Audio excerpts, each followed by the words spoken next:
Hare Krishna.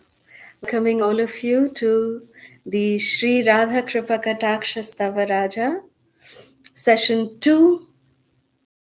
Welcome all of you. Om Agyanatimirandhasya Gyananjana Shalakaya Chakshurun Militam Yena Tasmai Shri Gurave Namaha Nama Om Vishnupadaya Krishna Presthaya Bhutale Srimati Radhanath Swami Niti Namine Nama Om Vishnupadaya Krishna Presthaya Bhutale Srimate Jayapataka Swami Niti Namine Nama Acharya Padaya Nitai Kripa Pradayine Gaura Katha Dhamadaya Nagara Grama Tarine Nama Om Vishnupadaya Krishna Presthaya Bhutale Srimate Bhaktivedanta Swami Niti Namine Namaste Saraswati Deve Gauravani Pracharine Nirvishesha Shunyavadi Paschatya Deshatarine Jaya Shri Krishna Chaitanya Prabhu Nityananda Shri Advaita Gadadhara Shrivasadi Gaura Bhakta Vrinda Hare Krishna, Krishna Krishna, Hare Hare, Hare Rama, Rama Rama, Hare Hare.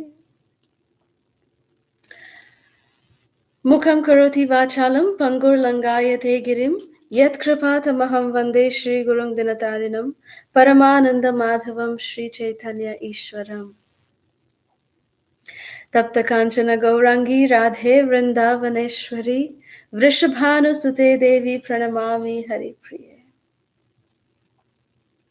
Jai Shri Radhe, Hare Krishna everyone. Again, we welcome all of you to all of our wonderful viewers from YouTube Live, on Facebook Live. We welcome each and every one of you for the second session on Sri Radha Kripa Kataksha Stava Raja. So today we will try to cover, yesterday we covered the glories and the falastuti, the results of reciting this glorious Stavaraja, which is written by Lord Shiva himself, which is spoken by Lord Shiva himself to Goddess Parvati. And we covered the first two verses from Sri Radha Kripa Kataksha Stavaraja, and today we will cover from text 3 to text 7, 5 verses we will try to cover today. So we will start with text 3. Again, this is Sri Radha Kripa Kataksha Stavaraja, the prayer for the merciful sidelong glance of Srimati Radharani. It is an appeal to Srimati Radharani from the Urdhvamnaya Tantra spoken by Lord Shiva to Goddess Parvati. This is text 3. Anangaranga Mangala Prasanga Bhangu Rapravam Savibhramam Sasambhramam Drigantabana Patanai Nirantaram Vashikrita Pratiti Nanda Nandane Kada Karishya Sihamam Kripa Kataksha Bhajanam.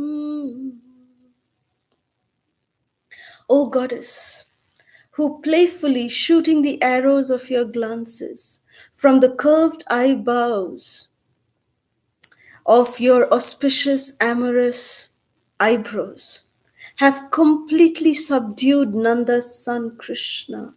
When will you cast your merciful sidelong glance upon me? So before we get into the meaning of this particular verse, before we get into the qualifications that we actually do not have at all to even try to glorify Srimati Radharani. Srila Prabhupada, he made it very, very clear that none of us are qualified. Nobody is qualified to even fathom the glories or the qualities of Srimati Radharani. It is impossible to do that. However, we know that Srimati Radharani, Srila Prabhupada says that we need her mercy.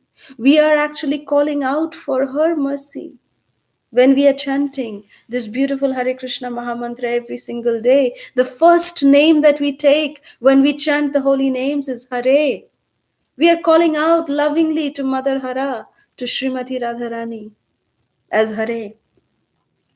That, oh Hare, please, please have mercy upon me. Please lift me up. I'm just embarrassingly dying in just drowning in this ocean of worldly sorrows. Please, please pick me up and engage me in the service of yourself and your beloved. This is the prayer and the meaning of the Hare Krishna Mahamantra that we chant every day.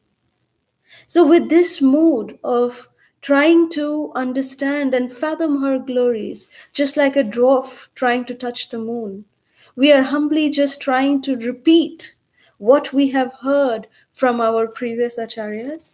And just like a mindless parrot, we are trying to repeat those very statements that we have heard from Srila Prabhupada, that we have heard from the disciples of Srila Prabhupada, and we have heard from our previous acharyas.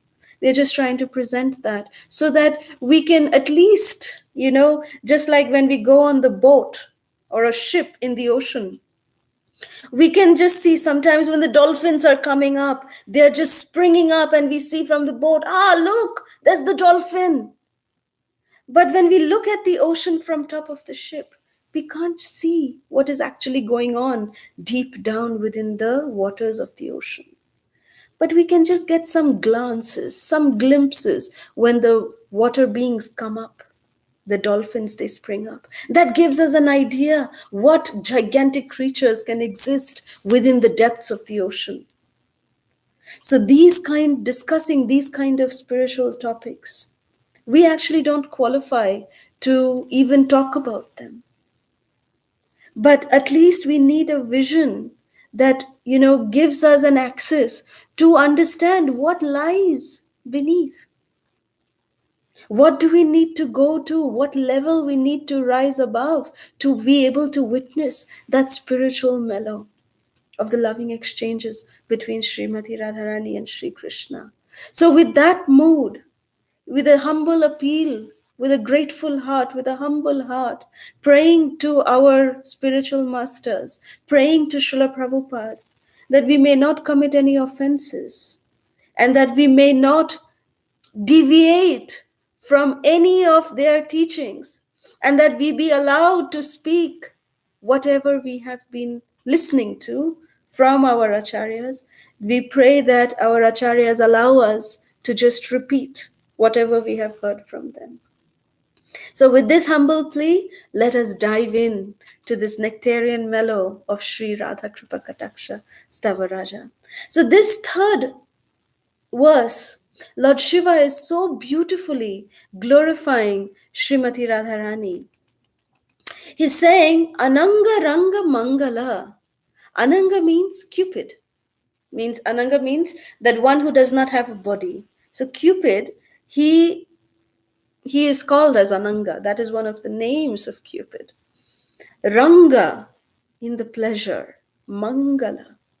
But this is all very auspicious. Mangala means very, very auspicious. Prasanga means in context or in contact of. Bhangura means bending, or Bhruvam means the eyebrows. So Srimati Radharani, Cupid, he carries a weapon. What is that weapon? That weapon is that of a bow and an arrow. So Cupid shoots arrows of love with the bow that he has of Kandarpa, of Ananga. So Srimati Radharani, she is Madana Mohana Mohini. She is the one who enchants Madana Mohana, that is Krishna. Madana is Cupid, like we were explaining yesterday. Mohana is the one who enchants, even Cupid. And Mohini, Madan Mohan Mohini, is the one who enchants, the Cupid too. That is Srimati Radharani. So how does Srimati Radharani do that? She doesn't carry a bow, but the bow is inbuilt in her body.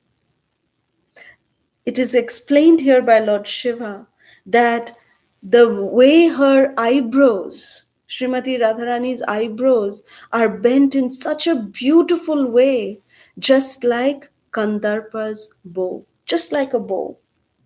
And when Srimati Radharani looks, when she raises her eyes, and when she looks at Krishna, she shoots the arrow of her loving vision at Krishna, which is based on the bow of her eyebrows.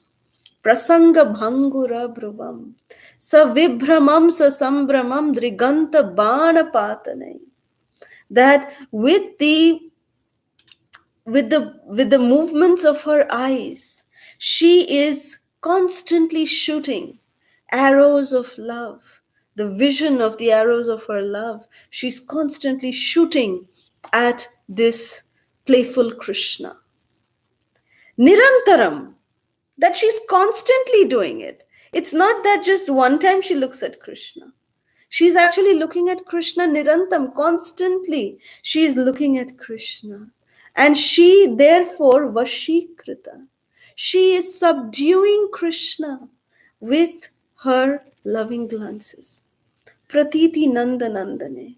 That with conviction, she is actually, Pratiti means with conviction, she is subduing this son of Nanda Nandana. Now, Vashikrita, there's a very famous, way that this Vashikrita is mentioned in Srimad Bhagavatam. Actually, it is in the context of Narad Muni. When Narad Muni, one time, when the Pandavas were exiled in the forest, Narad Muni comes to visit the Pandavas. And the Pandavas, they were all very happy in the forest because they were constantly remembering Krishna. And Krishna would also visit them constantly. Every now and then, whenever the Pandavas would remember Krishna, whenever Draupadi would remember Krishna, Krishna would appear in the forest when they were in exile. So Krishna was, part of the life of the Pandavas when they were in the forest. So Narad Muni, he visited the Pandavas. He saw that the way the Pandavas are in bliss, they're in ecstasy. Seeing the ecstasy of the Pandavas, Narad Muni was a little confused. And in that confusion, he came to Dwarka to see Krishna.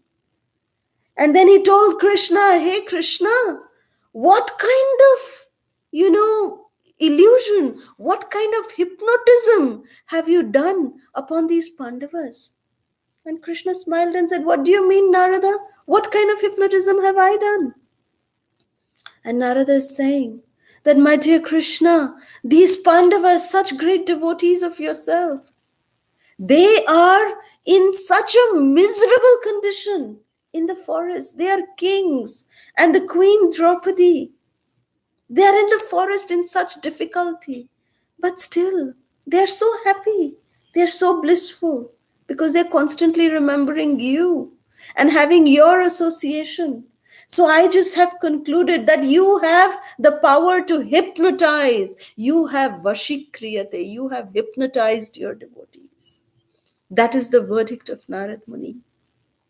So Krishna has that potency, that he is a hypnotizer, that whatever situation the devotees may be in, they still never stop loving Krishna.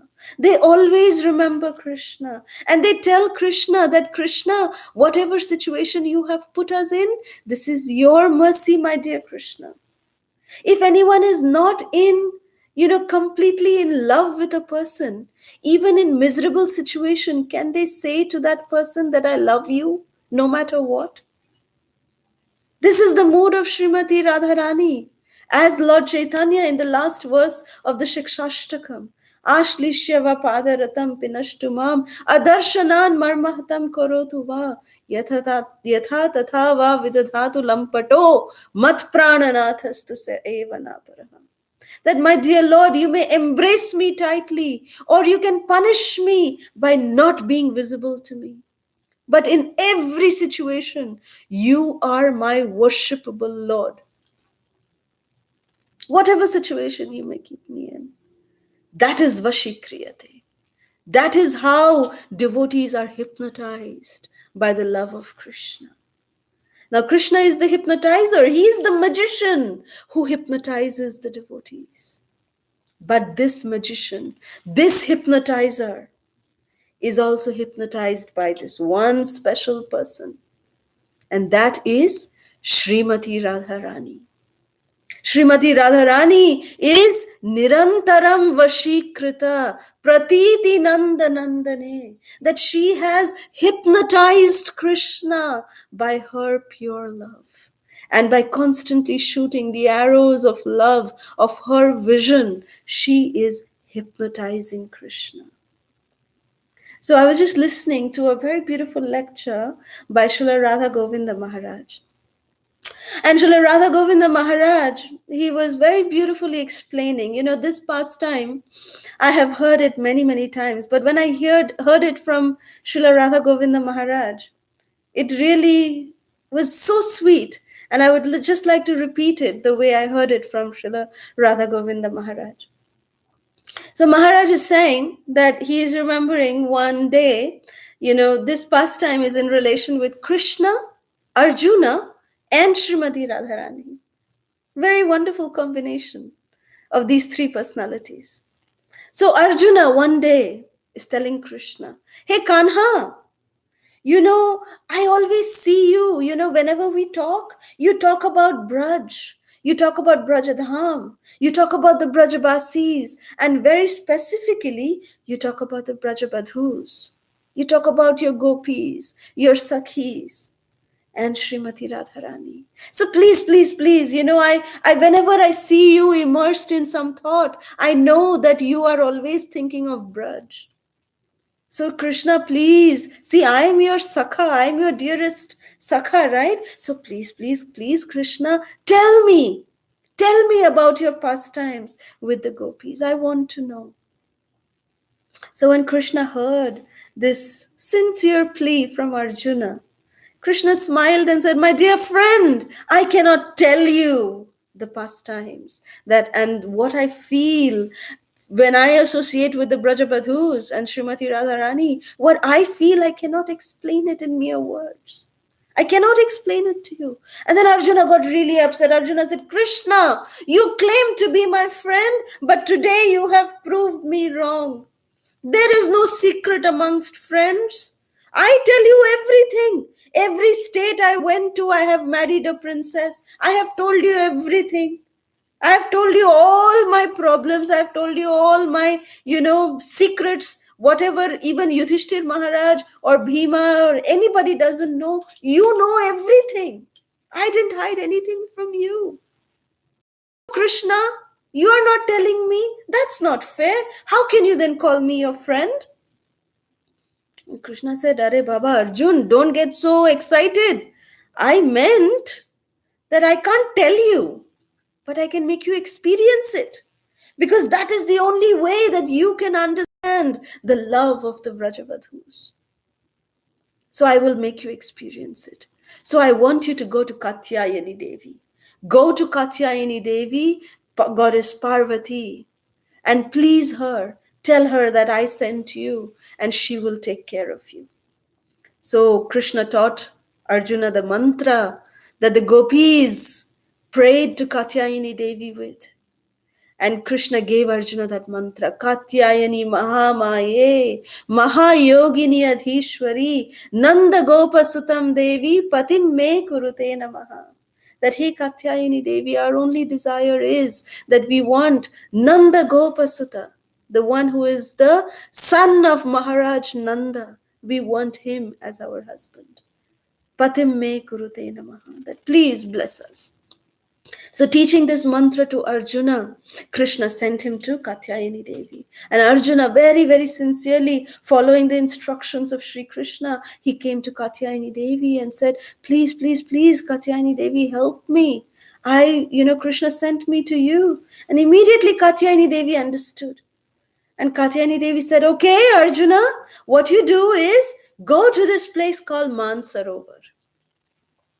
Here in Brajadham, there is this beautiful place called as Mansarovar. Go there and dip in the waters of Mansarovar, and all your desires will be fulfilled. So Arjuna offered obeisances to Katyayani Devi, and he ran to Mansarovar and he dipped in the waters of Mansarovar. As soon as he dipped into the waters, when he came out, he no longer was a he. He had transformed to this very beautiful looking gopi. And there were some sakhis who were standing there on the bank of Mansarovar, and they welcomed this sakhi. And Arjuna was very perplexed. He had forgotten who he was. And he was surprised that, who am I? What is my name? And the Sakhis told him that your name is Arjuniya Gopi. Welcome. Come, let us take you to our Swamini. We will take you in her presence. So they dressed her up very nicely, this Arjuniya Gopi. They dressed her up and they brought her in the presence of Mahabhav Swarupini Srimati Radha Thakurani. Arjuniya Gopi, when she came in the audience of Srimati Radharani, Srimati Radharani was sitting very, very calmly under a beautiful Ashoka tree. And she was sitting and she was, chewing on some betel leaf. And she was twirling a lotus in her left hand. And there were her pet birds, Shuka and Sari, they were right next to her. And all the forest animals, like the little doe, they were all next to her. She was surrounded by her loving sakhis. And Arjuniya Gopi, she just fell prostrated at the lotus feet, the brightly effulgent lotus feet of Srimati Radharani. Srimati Radharani picked up Arjuniya Gopi and gave her the transcendental embrace of her loving arms. Embraced Arjuniya Gopi. And then Arjuniya Gopi was taken around the forest of Vrindavan. And when Srimati Radharani personally took her around and showed all the forests of Vrindavan, and then finally she took Arjuniya Gopi by the hand and brought her in front of her beloved Lord, Sri Madhava. And Radharani presented Arjuniya Gopi in front of Sri Krishna. And Sri Krishna and Srimati Radharani, along with Arjuniya Gopi and all the Sakhis, they had very nice pastimes together. And then, Arjuniya Gopi was again taken with the Sakhis and was brought back to Mansarovar. And there again, Mansarovar, Arjuniya Gopi was dipped by the Sakhis. And this time, Arjuniya Gopi stayed back in Mansarovar and Arjuna came out in the male form. But this time, in the form when he came out as Arjuna, Arjuna remembered everything. He remembered that I was Arjuniya Gopi, I had the audience of Srimati Radharani, and what Krishna told, that he will make Arjuna experience. That experience stayed with Arjuna. And he came back to Krishna and he embraced Krishna and he said, thank you, Krishna, for giving me that experience. So Srila Radha Govinda Maharaj very beautifully concludes this Leela by saying that we are also in that mood, that simply by merely talking like a parrot, like a mindless parrot, we cannot really experience, these esoteric subject matters. It's not that easy. Just like how Arjuna was advised by Krishna to approach Katyayani Devi. And then the Sakhis, they took Arjuna and told that your name is Arjuniya Gopi. And they took her, Arjuniya Gopi, to Srimati Radharani. Srimati Radharani then took Arjuniya Gopi in the audience of Krishna. That is being the servant of the servant of the servant. So, therefore, it is our spiritual master who, if we serve very nicely, just like how Arjuna pleased Katyayani Devi, and being pleased with Arjuna's sincere plea, Katyayani Devi showed Arjuna the way. So, similarly, when we please our spiritual masters by our service to him, then the spiritual master will show us the way how to attain loving service to Sri Sri Radha and Krishna. That is our only hope. So the way we chant this Radha Kripa Kataksha, yes, we are chanting for the merciful sidelong glance of Srimati Radharani, but more specifically for us, we are chanting so that we can get the merciful sidelong glance of the representative of Srimati Radharani, who is none other than Sri Guru. The Guru is the representative of Srimati Radharani. And when we receive that mercy from the spiritual master, then we can try to understand, fathom to understand these beautiful nectarian pastimes of Sri Sri Radha and Krishna. So here in this third verse, how Srimati Radharani is completely enchanting, hypnotizing, Pratiti Nandanandane, Nirantaram Vashikrita, Pratiti Nandanandane. Kada karishyasi hamam kripa kataksha bhajanam. So Lord Shiva is saying, just like how you have constantly, with your loving vision, O Sri Radhe, you have hypnotized the greatest of all hypnotizers. You have hypnotized him. Kada, when? When will you cast your merciful sidelong glance upon us? And thus, we can also become hypnotized and not be, deviated or distracted by anything in this world other than service to Sri Guru, service to the devotees, and service to Sri Nitai Gauranga. That is our only desire. So with this, we come to text 4. तडित सुवर्ण चंपका प्रदीप्त गौरविग्रहे मुख प्रभा परास्त कोटि शारदेन्दु मंडले विचित्र चित्र संचराज चकोर शावलोचने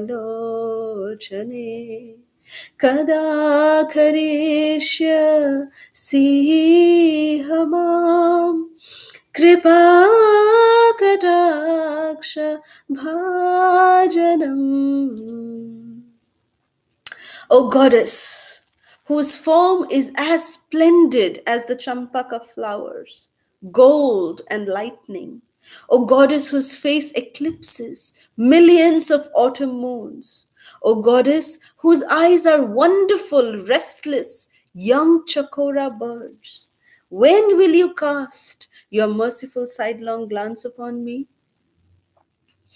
So here, Lord Shiva is very beautifully explaining to us the complexion of Srimati Radharani's transcendental body. He's comparing her to the champaka flowers. Now, the champaka flowers, if we see, they are white on the outside. They have like 5 or 6 petals. They are white on the outside and they are yellowish towards the central of the whorl. So that is why here we see Lord Shiva is saying that her form is as splendid as the champaka flower. It is gold and then lightning. So gold is the central whorl of this champaka flower and then it spreads as the lightning. Now Srimati Radharani's complexion is like molten gold. Gold, we all know that it is, bright yellow. But Srimati Radharani's color is not just bright yellow. She actually has a shine, a glitter, like diamonds, like lightning. She has that glitter, that shine in her body. which shines along with the gold. So when we, when, if anyone has seen when how gold is melted, when gold is melted, there is a shine that comes, a luster that comes, and that is the luster of Srimati Radharani's bodily complexion. It is molten gold, and it's compared very appropriately by Lord Shiva to this champaka flower. If anyone has seen a champaka flower, it is really yellow on the inside and the petals come out as white. And that is exactly how Srimati Radharani is. And there's another reason why she's compared to this champaka flower, because if you feel the petals of the champaka flower, they have that soft, velvety touch. That Radharani's body is so soft, so delicate, that she is just like this champaka flower. The next line is saying that the beauty of Radharani's face, the beauty of her face eclipses millions of autumn moons. Mukha Prabha Parasta Koti. Parasta means it eclipses Koti, millions of Sharadendu Mandale. Sharada means autumn season, and Indu means moons. So multitude of moons of the autumn season. It is said that in the winter season, the moon also shivers. In the summer season, the moon is also a little dull. But in the autumn season, the weather is so pleasing that the moon is in its perfect glory in the autumn season. It is said because the weather is so perfect. And why is the moon so much glorified? Because it is said that moon is the one, you see, the sun and the moon, which are compared to the eyes of Krishna. So the sun actually helps in the vegetations to grow. When we plant a particular, vegetable or a fruit, so the sun helps it to grow. But the moon is the one that fills the flavor in those vegetables and fruits. Even the flowers, they help to be grown by the sun rays, but the moon rays give the fragrance to the flowers. So it is said that the sun gives gross empowerment to the vegetations, and the moon gives subtle empowerment, like fragrance, like taste. You see the different vegetables that we taste. Potato has a unique vegetable taste. Cauliflowers have a taste. So these kind of taste, the flowers, the fragrances in the flowers, the sweetness in the fruits, all of this is coming because the moon is nurturing these vegetations, these different living entities. So therefore, Srimati Radharani, she is, Krishna as the creator. He is the one who has given us this kind of body. Of course, it is based on our own desires that we get different kinds of bodies.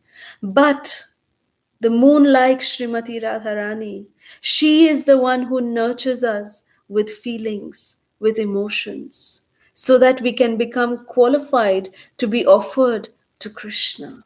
That is why Srimati Radharani is compared to the moon. She is compared to millions of autumn moons.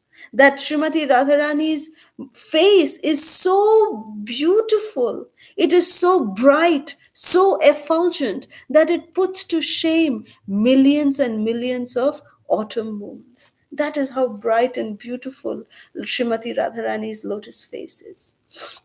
Then Lord Shiva goes on to explain that what is the beauty of Srimati Radharani's eyes. A goddess whose eyes are wonderful, restless like young chakora birds. Now here Lord Shiva is making a very beautiful analogy that he is comparing Srimati Radharani's eyes to the chakora birds. Now chakora birds, let us know who are the chakora birds. Chakora birds, they actually subsist only on rainwater. They drink only water directly from the rain cloud. As soon as the rain, the water from the rain clouds come, the chakora birds are the first ones to receive it. As soon as the water even comes down into the sky or it touches the ground, there's no way these chakora birds would even drink that water or even touch that water. So therefore it is said that these chakora birds, they fly very, very high. They go very high. They even fly above the sun because they feel that if they go above the sun, then they can get the fresh rain cloud. And then they just put their beaks up like this, and then the first drops of rains that come out from this fresh rain cloud, they drink that water. Otherwise, they are ready to go thirsty for months together if they don't get the water coming directly from this fresh rain cloud. So Srimati Radharani, she is very appropriately, compared to this chakora bird by Lord Shiva.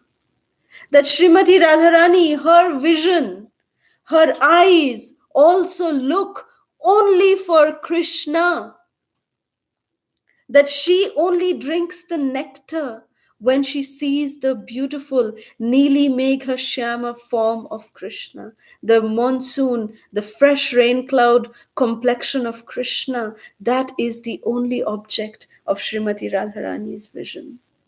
In fact, when Srimati Radharani appeared, when she appeared as the daughter of Maharaj Vrishabhanu found Srimati Radharani on this beautiful golden lotus on the banks of the Jamuna when he went to take his bath in Raval. And there he found Srimati Radharani as a little golden baby lying in this little golden lotus. And he brought her home and gave her to his wife, his blessed wife, Kirtida Sundari Devi. And the word spread in the entire Vrindavan that Maharaj Vrishabhanu is blessed finally with a beautiful golden child. So Nanda Baba, Jashoda Maya, carrying little baby Krishna. Krishna was also a baby at this time. So all of them came, the entire Braj came to Barshana to give their blessings to and congratulate, Vrishabhanu Maharaj and Kirtida Devi, and to give blessings to their newly born child.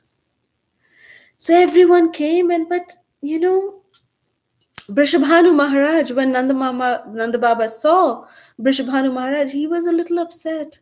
And then Nanda Baba asked that, my dear friend, why are you so upset? You have been blessed with a golden child. Why are you so upset? And then he says, well, I'm happy that, I have this beautiful, beautiful, beautiful daughter. But she's not opening her eyes. It looks as if she's blind. She's just not opening her eyes. It's been so many days that she is with us, but she's not opening her eyes. And then Krishna, immediately listening to this, he immediately jumped down from the lap of Mother Jashoda. And he just crawled to the little cradle where Srimati Radharani was lying down.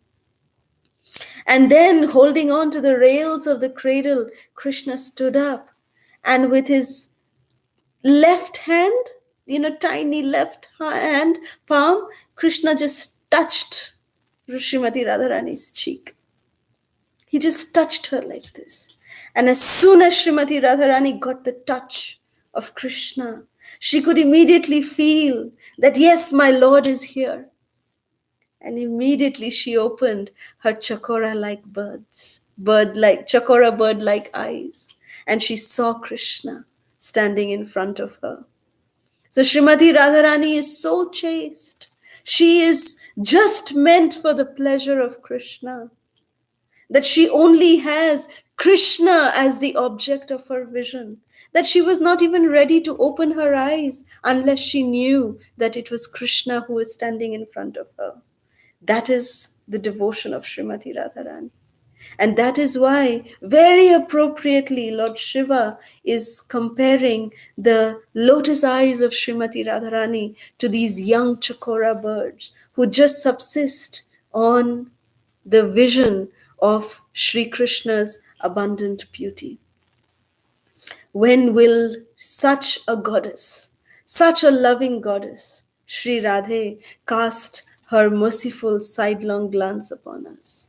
That is the prayer of Lord Shiva, which brings us to text 5.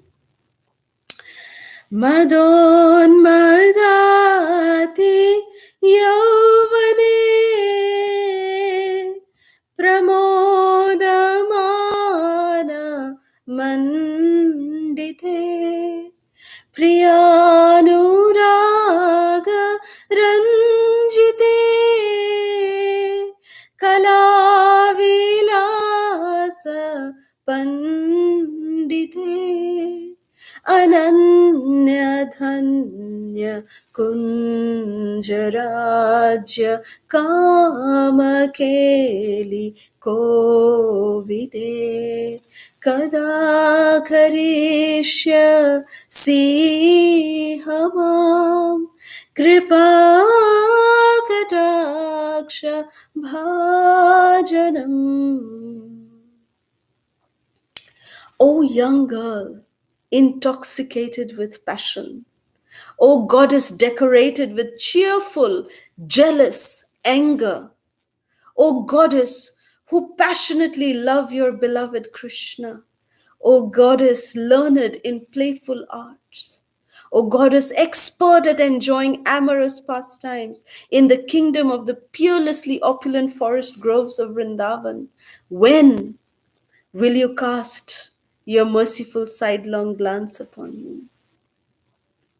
Here in this verse, the word Madon Madati is very, very dear to me personally. I just love the way Lord Shiva has chosen such beautiful words to glorify Srimati Radharani. Madon Madati Yovane. That how Srimati Radharani, she is unmadita, she is intoxicated, mother with joy. And pramoda mana mandite, that along with the joy that she has, she also has pramoda, means delight. She also has mana, which is jealous anger. And these are contradictory qualities to exist simultaneously with cheerful joyfulness and anger and jealousy. All of them existing simultaneously is not a possibility. In mundane sense, never a possibility. Those of us who experience anger, we can attest to this, that when we are angry, can we say that, oh, we are so happy that we are angry? No. We are angry, then we start breaking things. We start creating a havoc in our anger. What happens when we are jealous? When we are jealous, we actually get blinded by that jealousy, by that envy. We get blinded. And what we do has no repercussions at all, no end to such repercussions. In the envy that Duryodhana had towards the Pandavas, when Krishna came as Shanti Dut, to tell the Kauravas that please, let's not have this battle. You want to keep Indraprastha? Keep Indraprastha. But at least give 5 villages to the Pandavas. They'll be satisfied with that. What was Duryodhana's envious response? Duryodhana said that in his envy, he said that I will not give the Pandavas even that much land that can go through the eye of a needle. That was the level of envy that was there in Duryodhana. And there was no specific reason why Duryodhana envied the Pandavas. He just could not tolerate the Pandavas' opulences, the good fortune of the Pandavas. He was just not able to like that. He just hated that. That was the nature of Duryodhana. And what happened as a result of that? All of them got killed on the battlefield of Kurukshetra. And when all of them got killed, Dhritarashtra was enraged. He was so angry. He was enraged with envy towards the Pandavas. And when after the battle of Kurukshetra, when the Pandavas came with Krishna to meet with Dhritarashtra, Krishna knew this anger that was built up in Dhritarashtra. So when Bhima was, Dhritarashtra was calling Bhima that, please come, Bhima, I want to embrace you. Krishna knew exactly why Dhritarashtra was calling upon Bhima. So Krishna signaled Bhima that you don't go, but place this iron, murti looking like Bhima. Bring that in front of Dhritarashtra. And Dhritarashtra, he just embraced that iron form of Bhima, and he just crushed it down to pieces, calling out the name of Duryodhana. That was the anger, that he was so blinded, not just physically, but actually even mentally. Dhritarashtra was blinded with envy and his over attachment to his own sons, that he thought that Bhima was at fault. So, this is what envy, jealousy, and anger does to materialistic people. It blinds them, it blinds us. So, cheerful joy, envy, jealousy, and anger existing simultaneously in Srimati Radharani, it is possible only on the spiritual platform. A very beautiful pastime is there to describe this. It is said, Srila Jiva Goswami narrates this pastime. He says that, Srimati Radharani, one of her most dearly beloved pastimes is actually, the Damodar Leela, the Dam-bandhana Leela of Sri Krishna is very, very dear to Srimati Radharani. And whenever she, listens about this pastime, whenever she hears about this pastime of how lovingly Mother Jashoda, with the love of, rope, she was able to bind baby Krishna, Srimati Radharani just immediately falls in love again and again with Krishna. That how Krishna gets bound by the love of his devotees. Srimati Radharani just relishes this particular pastime. And she has a desire that one day I wish Krishna would allow me to bind him too. And Krishna, knowing this inner desire of Srimati Radharani, he allowed that to happen one day.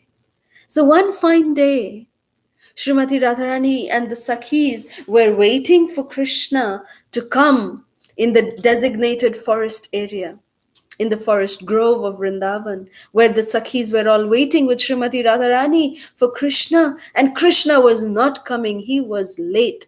And Srimati Radharani was becoming very angry. And maybe the Sakhis, they started telling that, oh, maybe Krishna, he has gone off, wandered off with some other Sakhi. He has forgotten about you, O Sri Radhe. So to increase the love of Srimati Radharani, the Sakhis spoke to Srimati Radharani, instigating her anger. And then Radharani became very jealous. And she was saying, oh, Krishna left me for going to another Sakhi. Let him come today. I will not leave him. And then suddenly Krishna appeared. He came running. And as soon as Krishna appeared, Radharani was so angry. And because she was thinking in her mind that Krishna has been with another gopi, and that's why he came late here. So she was so jealous, she was so angry, and she just looked at Krishna directly. And we all know what happens when Srimati Radharani looks at Krishna directly. He just froze. And then Radharani, in her jealous anger, she just pulled down a vine from the tree, like a golden creeper. She just pulled it down. She just pinned Krishna to the branch of that tree, to the trunk of that tree, and started binding him, going around that tree. And she bound him up. And this time, Krishna did not throw any tantrums like he did with Mother Jashoda. 2 fingers too short every time. Mother Jashoda had to struggle so much to, tie up Krishna. Krishna didn't throw any tantrums to Srimati Radharani because he was already frozen by her love. He couldn't do anything. And Srimati Radharani's love is at such a level, at the highest level, that even Krishna, he could not do anything.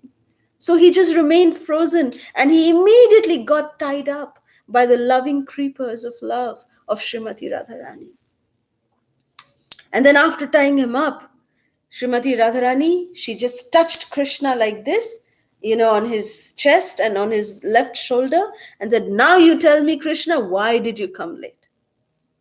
And then, receiving the touch of Srimati Radharani, Krishna immediately defroze and he said, "Well, I'm so sorry, Sri Radhe, I came so late that it was because, today is the day of Diwali. And, Srimati Jashoda Maya, she actually wanted to do so many rituals with me. So, so much festival and so much of functions she had to do with me. So, therefore, I was, busy with her. And that's why I got late. I'm so sorry." And as soon as Srimati Radharani heard this excuse from Krishna, she became very shy. She became very embarrassed. And she, her anger just immediately dissipated. And although at that time she was so angry and she was binding Krishna, but in that anger also Srimati Radharani was actually laughing. She was laughing and she was binding Krishna, that now, Krishna, I will teach you a lesson. So that's why all these qualities were present simultaneously in Srimati Radharani. But as soon as Krishna explained the reason, her anger immediately dissipated. She immediately unbound Krishna and embraced him and said, "I'm so sorry, Shama Sundara, that I bound you up like this. I'm so sorry." And Krishna said, "Well, I would love to be bound by you all the time, O Radhe. Please, never ever say sorry. Don't say sorry. I want to be bound by you like this." So all of these, so-called contradictory emotions are present simultaneously in the mood of Srimati Radharani, in her purest state of love in Srimati Radharani. So this is what is explained here, that how Srimati Radharani is so expert at enjoying amorous pastimes with Krishna in the forest groves of Vrindavan. When will you cast your merciful sidelong glance upon me? How expertly Srimati Radharani, how expertly she serves Krishna. It is said that whenever Sri Krishna, it is explained in this book by Kavi Karnapura, in his book called Krishnanika Kaumudi, that how expertly whenever Sri Krishna, he comes to meet with Srimati Radharani in the mid-morning time when Krishna goes to graze the cows in the forest of Vrindavan. At that time, at one point, Krishna leaves the sakhas with the cows and then he comes to enjoy with the sakhis. You see, Nandagram and Barshana, these two places are placed on the top of two hills in Vrindavan. Nandagram is on the hill which signifies Lord Brahma. Brahma has manifested as the hill on which Nandagram is situated. And Lord Shiva, Mahadev himself, Mahadev Shiva Shambhu, he has manifested as the hill on which Barshana is manifested. So, every day, the Sakhis and the Sakhas of Krishna and Srimati Radharani, they would decide that today in the mid-morning time, where will Srimati Radharani and Krishna meet? So how would they give this indication to each other? In between the villages, between Nandagram and Barshana, there's a place called Sanket. So the Sakhas and the Sakhis, they would gather over there and they would give indications. Sanket means indications, directions to where they would meet when Krishna comes out to graze the cows in the forest. So this village, when we do Churasi Kos Brajamandal Parikrama, we can see this village. We actually walk by this village of Sanket Gram. It is called Sanket Gram, the place of indication where the Sakhas and the Sakhis, they decide which will be the meeting place of the Sakhas and the Sakhis that day with Sri Sri Radha and Krishna. So such beautiful way the Sakhis and the Sakhas, they decide that, okay, today we will meet at this particular forest grove or at Sri Radha Kund. So then Srimati Radharani, she around 10:30 in the morning, she goes to that designated place of the forest grove, and she makes ready with her own lotus hands and with the help of her sakhis like Kaumudi, Kaumudini, Kumudvati, Sitala, Shashikala, Kalavati, Rupa Manjari, is none other than Rupa Goswami. Ananga Manjari, none other than Lord Balaram, the dearest sister of Srimati Radharani. And Ashoka Manjari, all of these Manjaris and the Sakhis, they get together in assisting Srimati Radharani in making some delicacies for Krishna to welcome him when he comes from pasturing the cows, from the pasturing grounds. She knows that Krishna would be so fatigued. So, in order to relieve the fatigue of Sri Krishna, Srimati Radharani prepares 10 to 12 different kinds of beautiful beverages. And in Krishnanika Kaumudi, it is explained that the combination of, beautiful, excellent ingredients like yogurt, nourishing yogurt, mixing some camphor with it, and then different fruit juices like mangoes, tangerine, and all these different ingredients, and then mixing some spices like camphor, nutmeg, and rose petals, all of this mixture together, she makes beautiful, cooling, refreshing drinks. Even mint is used by Srimati Radharani to um, make all these different drinks. So when she makes these different drinks, then she also makes some nice delicacies of fruit offerings to Krishna, that when Krishna comes, that she will offer those fruits to Krishna. And she just doesn't cut the fruit, like if she takes a mango, she just doesn't cut the mango and keep it just like that. What she does, she will take these palm fruit. All of us know the stala fruit. They're nice transparent kind of fruits, and then she personally takes a knife and she carves beautiful designs. She makes the tal fruit in the shape of a conch, in the shape of lotus flowers, in the shape of beautiful petals or leaves. Like that, she makes it presentable to Krishna, and delicately she places these kind of tala fruit, or she even takes, the from the coconut, the flesh of the coconut from the inside. She just doesn't scoop that coconut flesh from the inside. She actually makes it into beautiful decorations and places them delicately on lotus leaves, freshly washed lotus leaves. And she puts it all over there. The mangoes are cut in different shapes. The different fruits are cut in various shapes, and they look so beautiful when they are placed like this in front of Krishna. And when Krishna comes, he just refreshes himself by drinking these refreshing drinks and these fruit preparations by Srimati Radharani.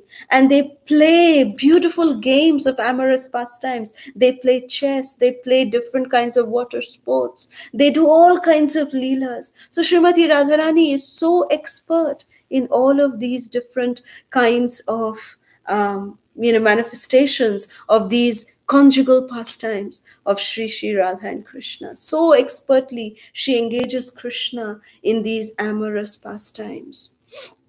So Barshana, actually, I just made a mistake. Barshana hill is actually compared to that of Lord Brahma, and Nandagram is placed on the hill of Lord Shiva. So I just had made a mix up of that. Just wanted to make that correction. This brings us to text 6, which is saying, अशेष हाव भाव धीरा हीरा हार भूषिते प्रभूत शात कुंभ कुंभ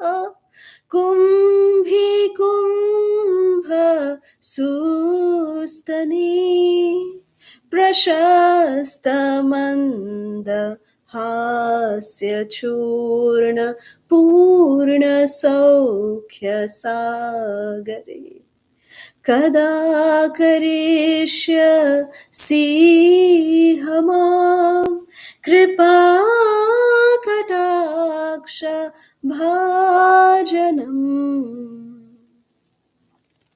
O goddess, decorated with a pearl necklace of bold amorous hints, O goddess as fair as gold, O goddess whose breasts are great golden water pots, O ocean of happiness, filled with the scented powders of gentle smiles, when will you cast your merciful sidelong glance upon me?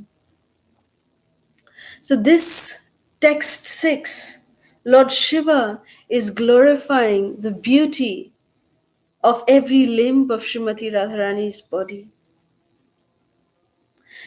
He is in fact saying that Ashesha Hava Bhava Dhira Hira Hara Bhushite, that every ornament that beautifies the body of Srimati Radharani, that also gives hints to Sri Krishna. You see, Srimati Radharani, when she comes in the presence of Sri Krishna, she becomes very, very shy. And out of her shyness, she is sometimes not even able to speak when she comes in front of Krishna. So her different bodily jewels, her jewelry, give different kinds of hints to Krishna. You know, in this regard, I was listening again to this lecture by Srila Radha Govinda Maharaj, where Maharaj is very beautifully saying of one particular time when, he narrates this pastime by saying that one time Krishna, along with his Pran Pyara Sakha, Subala. Subala is very, very dear to Krishna. So along with Subala, Krishna was strolling around Radha Kund, in the forest groves of Radha Kund.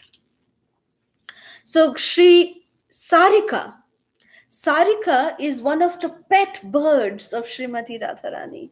Very, very dear to Srimati Radharani. So Sarika saw that Krishna along with Subala is coming here.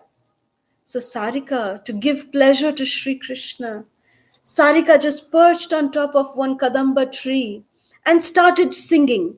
Very beautifully, Sarika started singing. What did Sarika sing?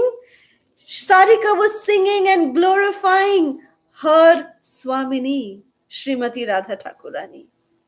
So Sarika was singing about the glories of Srimati Radharani. And Sarika was saying that, oh, how glorious is my Swamini. My Swamini, she does everything for the pleasure of Krishna. In fact, her existence is for the pleasure of Krishna. She just wants to give happiness to Krishna. That is the purpose of the objective of the life of my Swamini, Srimati Radha Thakurani. This way Sarika was singing, and as soon as Krishna heard that Sarika is singing the glories of his beloved Swamini, Srimati Radharani, Krishna just stood still, and he was standing and he was listening to what Sarika is saying.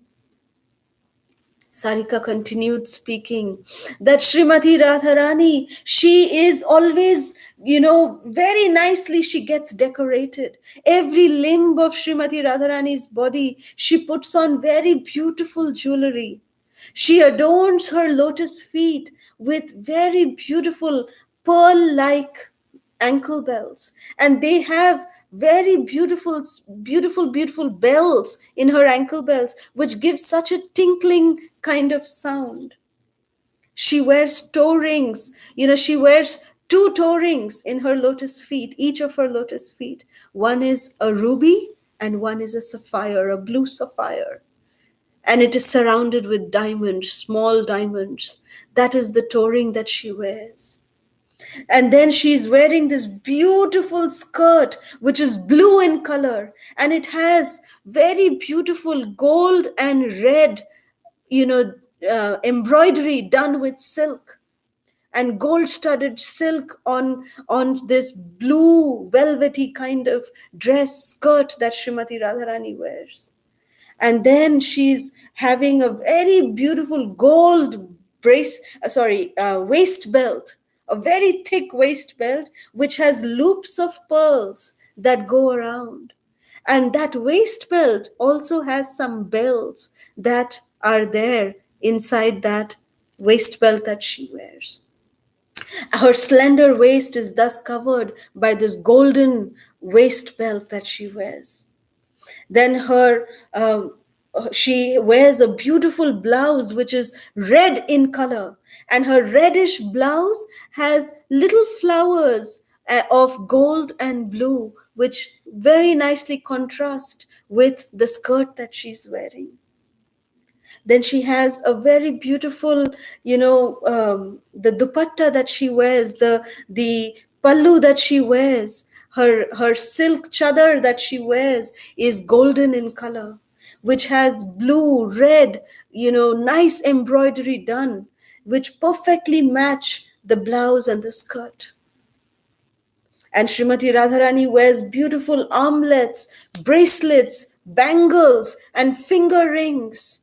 And she wears pearl necklaces around her neck. She wears a very beautiful diamond studded choker. And she has a pearl hanging from the tip of her nose in a gold ring. And she has very beautiful glistening earrings. She wears nice long earrings that when she moves her head, those earrings touch her cheeks and almost kiss her. And then she is decorated with a very beautiful fresh forest flower garland. And her hair is tied in a top knot. And then there is a plait that comes in the front also. And it is bedecked with very delicate malati flowers and also small keli kadamba flowers. Her hair is bedecked with. And also some strands of pearls are there around the hair. Srimati Radharani wears a beautiful forest flower crown, and she also wears some jewelry that are made of forest flowers. So in this way, Srimati Radharani adorns herself and with musk dots all over her face, beautifying her with alta in her lotus feet. She gets so nicely bedecked and dressed up for presenting herself in front of Krishna. So Sarika was saying all this and listening to all this. Krishna was getting mad with ecstasy. And then Sarika continues. Then Srimati Radharani, she starts running to come to meet with Krishna at the designated kunja. And from a mile before, the Sakhis who are already present in the kunja, they are announced that Srimati Radharani is coming. They get the hint that Srimati Radharani is coming. How do they get the hint? By the tinkling of her ankle bells. Just like before the king is coming into the court or the assembly, the dwarpals, the guards, they announce, Savdhan, Hoshiar, here comes the king. Let's pay our attention. So, in order to present the coming of the Queen of Vrindavan, the ankle bells of Srimati Radharani, they are the ones who give the announcement, they give the hint that Sri Radhe is coming. So they hear, the Sakhis, they hear the tinkling of the ankle bells of Srimati Radharani, and they come to know that, oh, Radharani has started, she's about to come. And they hastily start preparing and getting the forest grove ready for Srimati Radharani. And then when she comes nearer, the second hint that they get is from the waist belt bells. The bells on her waist belt, they announce that now Srimati Radharani is about to come, any minute she's going to come. She's just a little bit far away. She's about to come. So the waist belt bells give that hint that Radharani is about to come. And then finally, the third hint is given by the pearl necklace that is swaying in Srimati Radharani's neck. Sarika, at this time, she starts glorifying the way that Srimati Radharani walks. Sarika is saying that Radharani actually does not walk. She actually sways and she comes. And Sarika says that, my dear Sakha, she's addressing to Krishna, that, hey, my dear Sakha, have you seen the way that thousands of swans, when they sway and walk, how they would look so elegant, so beautiful? That is the way that my Swamini, she sways when she walks. She doesn't walk, she sways like a beautiful swan. She goes hither and thither. Just like Brahma Samhita, Lord Brahma, he explains that in the spiritual world, every word is a song, every walk, every step is actually a dance. It's a sway. Katha Ganam Natyam Gamanam. That this is the way Srimati and Radharani, Srimati Radharani is the personification of Gamanam Natyam. That Srimati Radharani sways when she walks. And when she is walking, her body is swaying left and right, and thus her pearl necklaces that are there on her neck, they also sway to and fro. So when the Sakhis, they hear the pearl necklaces, when pearls collide with each other, they produce a very beautiful sound. So that is the final hint that the pearl necklaces give to announce the arrival and the manifestation of Srimati Radharani. So when Krishna heard this, that Srimati Radharani has arrived in the Kunja, and the announcement was given by the hint of the pearl necklaces, the appearance of Radharani has been announced. That time Krishna just fainted listening to this from Sarika. And as soon as Sarika saw that her Sakha has fainted like this, Sarika immediately went to Vrindadevi and said, oh, Vrindadevi, I made a blunder. Blunder? What blunder? I made Krishna faint. He has fainted. Just by I was glorifying Srimati Radharani, Krishna has fainted. So Vrindadevi with all the Sakhis, they rush to that spot. And Vrindadevi, she just tries to bring Krishna back to external consciousness. And Vrindadevi orders Sarika that now you fly and go and tell Swamini Ji that Krishna needs her. Go and bring her. Because only Sri Radhe can wake up Krishna from his slumber. And Vrindadevi then tells Krishna in his ear, Sarika, she flew away to bring Srimati Radharani.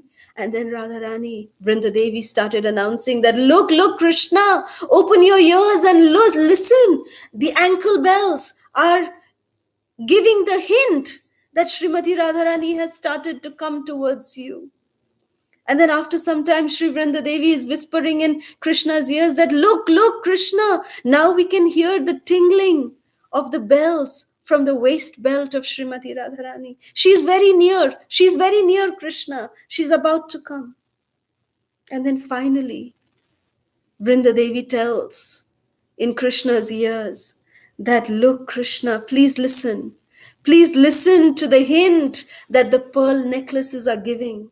That Srimati Radharani is swaying her way towards you. She has manifested. She has appeared here. The hint of the pearl necklaces around her neck has shown, it has announced her arrival. Please open your eyes and see the form of your Swamini. And Krishna just opened his eyes at this moment. And immediately by looking at, by listening to the pearl, going against each other, Krishna immediately opened his eyes. And he saw the beautiful manifestation of Srimati Radharani in all her transcendental opulence. She was standing in front of Krishna. And they went on to enjoy their amorous pastime. So this is the kind of hint that is given by Srimati Radharani, by her pearl necklaces, by every jewelry that adorns the transcendental body of, she gives various hints to Sri Krishna of her arrival. So that is what is glorified here by Lord Shiva. So Lord Shiva is saying that you are always, your smile. He is glorifying the smile, your happiness, filled with scented powders of gentle smile. When will you cast that merciful sidelong glance upon me? That the smile of Srimati Radharani has the potency to captivate the heart of everyone. One time at Sri Radha Kund, Srimati Radha Thakurani and Sri Krishna, they were walking. And when they were walking, there was a blind old Brahmana who was sitting in the lakes, in the banks of Radha Kund.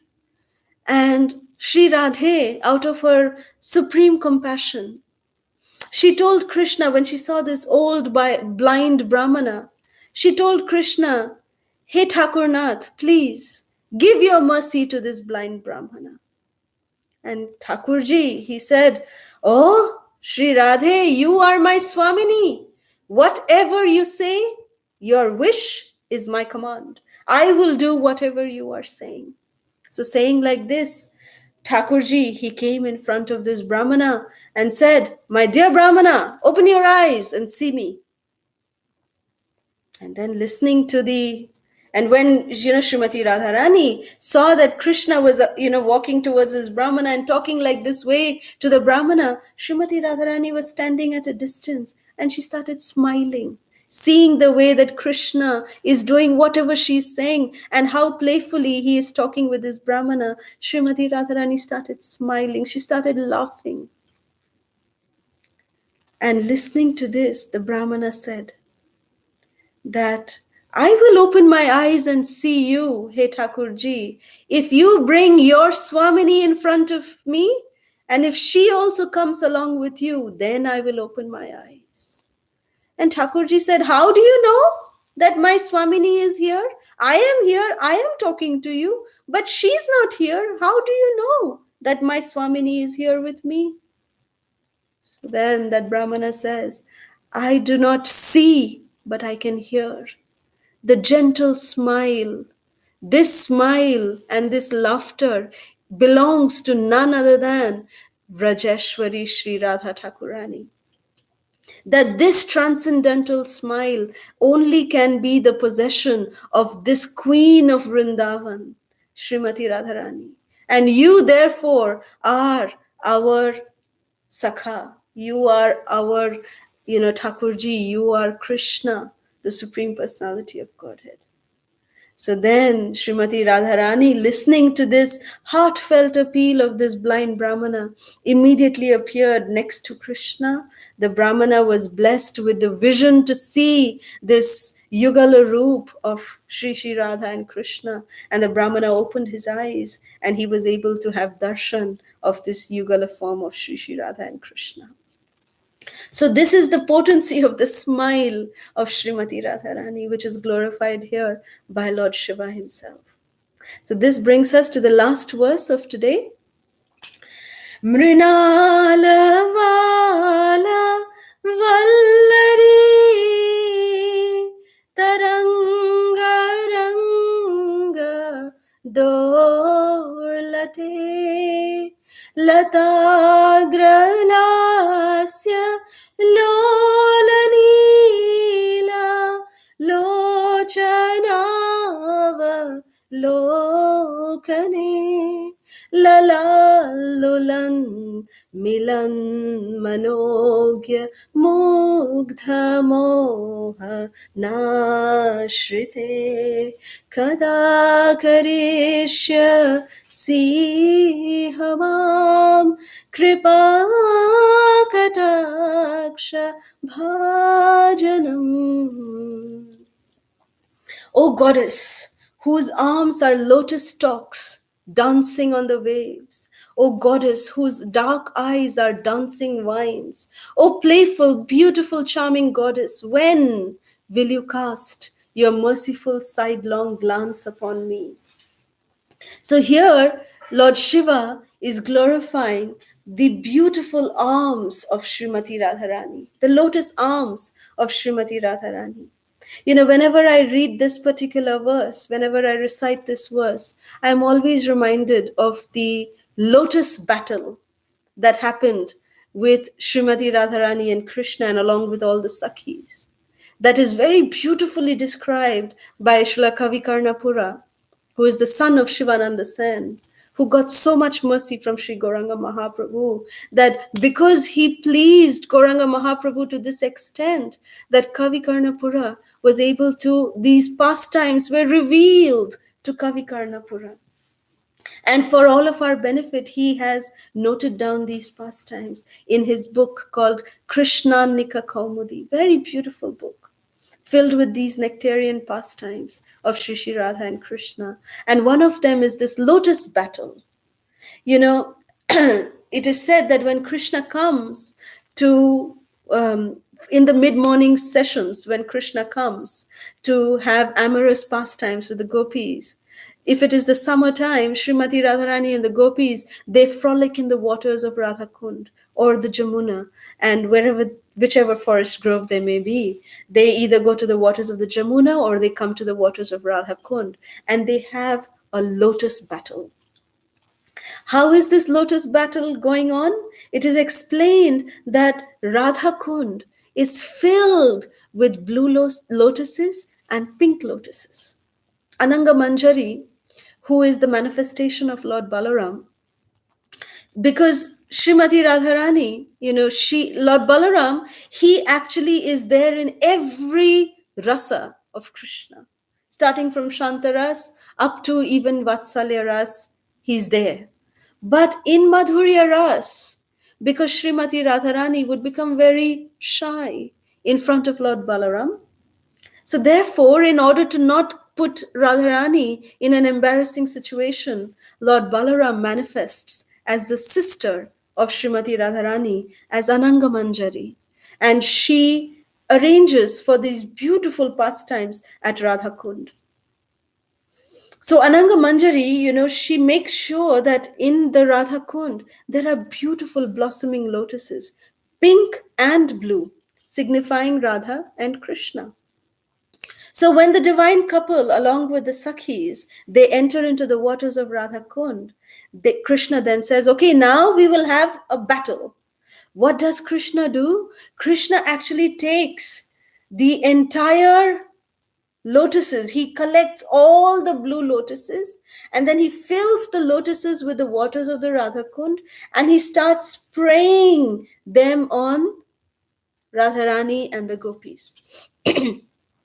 And the gopis, they get very angry. They said, oh, Krishna, just because you're strong, you are, Purusha, therefore you can do this. Look what we can do. Then they start collecting all the pink lotuses, and then they start pouring all the water on Krishna. And they have these beautiful, throwing lotuses at each other. They just have nice water pastimes. And in order to get Srimati Radharani near to Krishna, what Krishna does is that he instructs the fishes in the Radha Kund to bite the lotus feet of Srimati Radharani.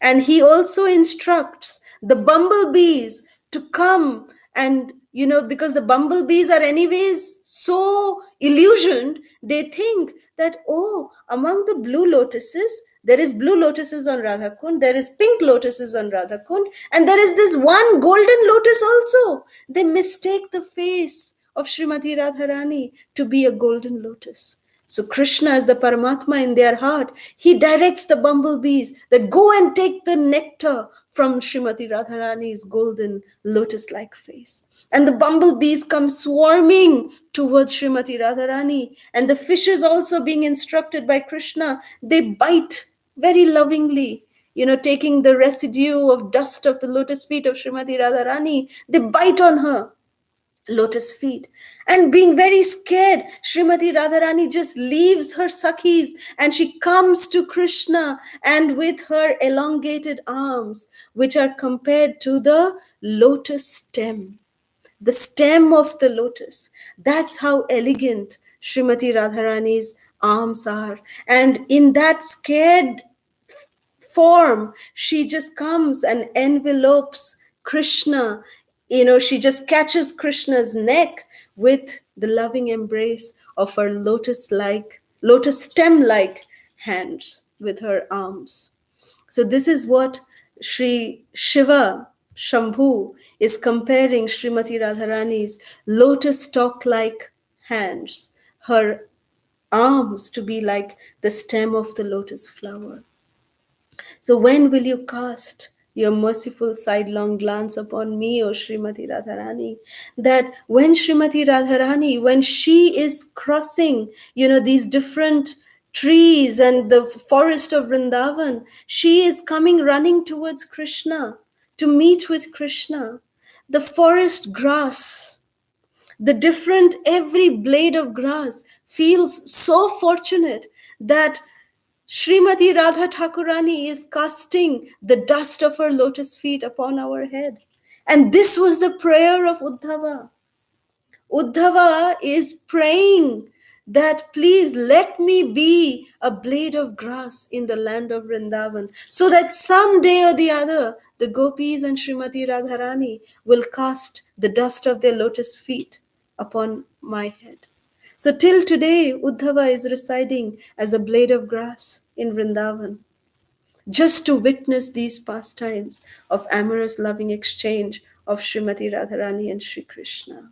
So today we will end here with this meditation on Srimati Radharani's lotus feet, which is the ultimate objective of all of our sadhana, that we chant the Hare Krishna Mahamantra so that all of these leelas, these pastimes, these qualities of Srimati Radharani and Sri Krishna, we be able to fathom a little bit of this so that we can continuously stay in that world. Once Srila Giriraj Maharaj had told us that the purpose of doing our sadhana is that we can train ourselves to live in the spiritual world while we are here in this world.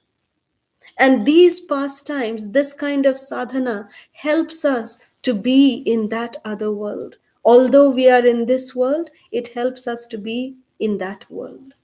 So Srila Prabhupada also says that you are in this material world, but don't be of this material world. Just like that lotus flower, which is in the water, but it is above the water. So that is the aspiration of a sincere sadhaka, that we may be able to imbibe these pastimes, these leelas, and chant the holy names with utmost sincerity, so that we can try to live in that other spiritual world and not be disturbed by whatever externally is going on in this material world.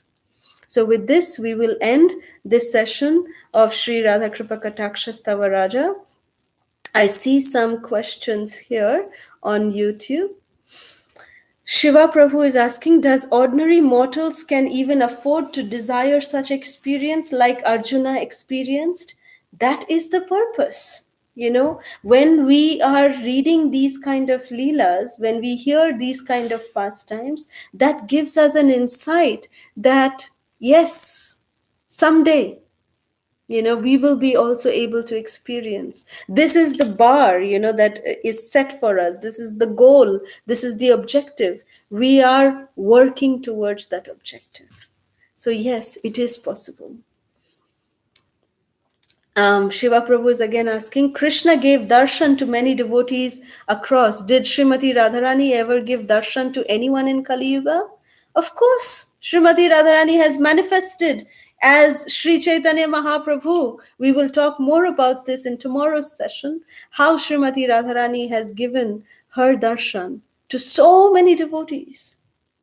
Not just in the direct form of, Sri Chaitanya Mahaprabhu, but also her own personality. She gave darshan to Ramananda Roy in Kali Yuga. So many ways Lord Srimati Radharani has given her darshan also. And Shiva Prabhu has made a request to make a small full video with full text for our memorizing and reference. Sure, Prabhu, we will definitely do that. We will make a small video with the entire Radha Kripa Kataksha, all the 12 verses, so that you can recite it. Thank you so much for your suggestions, Prabhu. Let us just see if there is any comments or questions from Facebook. Just going at. Anuradha is asking a question that did Arjuna Gopi was left in Vraj and yet Arjuna came out of Manasi Ganga, so he became two personalities. Arjuna Gopi is present in the spiritual world, yes. But in Braj, she remained in her Bhava Swarup, not necessarily in the manifestation, but in the mood of Arjuna Gopi, she remained.